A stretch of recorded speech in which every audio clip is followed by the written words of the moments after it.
ꯑꯣꯖꯥ ꯃꯌꯥꯝ ꯄꯨꯝꯅꯃꯛ ꯁꯨꯝ ꯃꯃꯥꯡꯗꯁꯨ ꯃꯇꯦꯡ ꯄꯥꯡꯕꯤꯅ ꯂꯥꯛꯏ ꯃꯇꯨꯡ ꯐꯥꯎꯕ ꯑꯩꯒꯤ ꯅꯨꯄꯥꯒꯤ ꯑꯉꯥꯡꯁꯤꯡ ꯐꯪꯗꯕ ꯃꯇꯦꯡ ꯄꯥꯡꯕꯤꯌꯨ ꯃꯌꯥꯝ ꯑꯣꯖꯥ ꯃꯌꯥꯝ ꯄꯨꯝꯕ ꯑꯩ ꯋꯥꯔꯤꯒ ꯂꯤꯕ ꯉꯝꯕ ꯑꯩ ꯀꯣꯛꯁꯦ ꯀꯣꯛꯀꯝꯇꯅꯦ ꯏꯕꯣꯅ ꯍꯥꯏ ꯃꯥꯒꯤ ꯂꯝꯂꯥ ꯂꯝꯖꯤꯡ ꯈꯪꯕ ꯄꯥꯝꯃꯦꯕ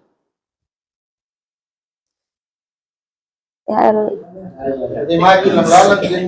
सीबदा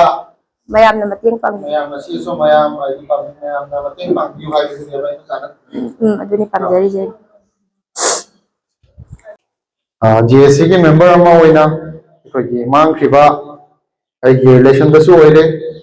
अदुगा अैगसु पुन्ना थबक तमिनरंबा अैगे कका कमल बाबू लाइसम कमल बाबू की मतांगदा सेमजगिबा जीएससी असिना मणिपुरदा था अमा हेन्ना अैखोइना चंगसिनजगिबा खोंजंग अदुगी मतांगदा ओजासिंगसे लोइ खंबिरंगनेने खल्ली मांगखिबा निमित्तगी हौरगा डेट 25 नवंबर मासे पुंग अमा मखाई मागी लास्ट अखोगी ककासिगा अैगा पुंग अमा फावबा मागा पाव फाउनजरमी अदुगा चंगबसे अैसु संगजेको नमिसे अैसु संगिबनी मनुंगदा अदुगा अैसे खरा ngन्ना पुंग 12 साइसिगा थोरखरे नमिसे अदुगा माना मफमदुगा लेहौरगा अखोगी वर्कर लेबर सिंगी पोट अमा थिनबगी पेनगी ड्रम अमा थिनबगी मासे मनुंगदा चंगखिबसिगा नुंदिनगी पुंग 125 पुंग अमागा मिनिट 15 स्वाइसिगनेबा मागी ड्रेस अखोगी लास्ट मागी मोबाइल स्विच ऑफ होगिरसे अदो मागी अखोगी जियोग्राफिकल सेफ जे लैमखों हारिबा एडमिनिस्ट्रेशन सिगा ककाना थबक तवरेसे ऑलमोस्ट 25 इयर्स से 15 सुरे माना लैमखों थबक तवरेसे जेबी बाबतीना एसपी जमु रिक्वेस्ट तवी असे कमेंट तवनो असे मतें पाबियो अदु लोरगा कोइना प्रेसिडेंट ऑफ इंडिया दा मेमोरेंडम थाई अदुगी आइदि कोई केनोगा डिफेंस का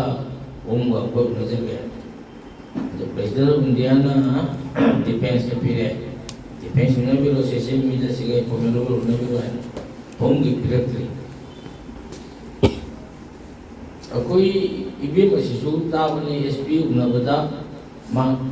डीजीपी को वाली सानबा अदेदी मणिपुर की डीजीपी को वाली सानबा मोगी मफमदुगी एसपी कांपोपी की एसपी वाली सानबा लोइना ताबने कोईसु कन्ना होने अदु नहान से एई कोई ताइमो सिदाई को ताइमो सिना पार्टी यावनी ना मावा कोई ओजा बिरम नि दाई कोई नाम बिरम नि को वाइस चेयरमैन ता अंतंग नसी कोई मेवना नमु पीसे मतम तो दा एमोंडा कोई की मागी रिकवरी तो कोई वात नहीं अदुगा लाइवलीहुड की मतंग सिटी दमुंदा कनाम सिदु माइन तोरते अदु इनसु खलुदे अदु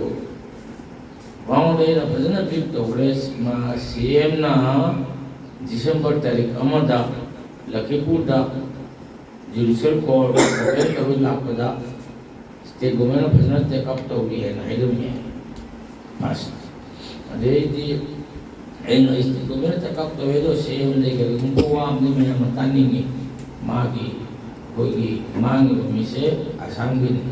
आई मांगो इन डिटेल में भजन बिलो वाइतना डिटेल सुबिरम माक्सिम का चेकअप तो जेके है नरंग नहान की वानी नहान रीबी कोई जी कोई तासंगाल में है रे कौशिकराय मिनिस्टर से गुवाहाटी चेक है नोनी से जी उन्होंने फंडो मान मरुक सीधा कोई ना यदि मिनिस्टर उन्होंने जो मांगा अकोई ना सीएम दा डायरेक्ट मेमोरेंडम में दिपिबम तो है ngai dana agona president da people dona not through any agency direct people kai kai kereta no ago president direct biri mi company puri kan badu o thaje biduna ningsing biri ba machine lai se biri bese ekoi lai ba phamani o phamsida ekoi ni manipuri kan badu ki advisor ओजा के एंसन सुजोबिरी सेंबो खरेदी ले ममंग दे कोई इनो शांति होई ताना कोई केनोदा centre kai to pe mapam ni adu ge to tumina lai re adu yare ge di ꯑꯩꯅ ꯉꯁꯤ ꯁꯦꯟꯐꯝ ꯂꯩ ꯍꯥꯏꯗꯨꯅ ꯑꯣꯖꯥ ꯆꯥꯟ ꯑꯃꯁꯨꯡ ꯑꯩꯈꯣꯏ ꯑꯅꯤꯅ ꯏꯟꯗꯤꯄꯦꯟꯗꯦꯟꯠꯂꯤ ꯃꯌꯥꯝꯗ ꯗꯤꯀ꯭ꯂꯦꯌꯔ ꯇꯧꯕꯗꯨꯗꯤ ꯈꯤꯇꯪ ꯋꯥꯅ ꯊꯣꯛꯏ ꯑꯩꯈꯣꯏ ꯌꯥꯝꯅ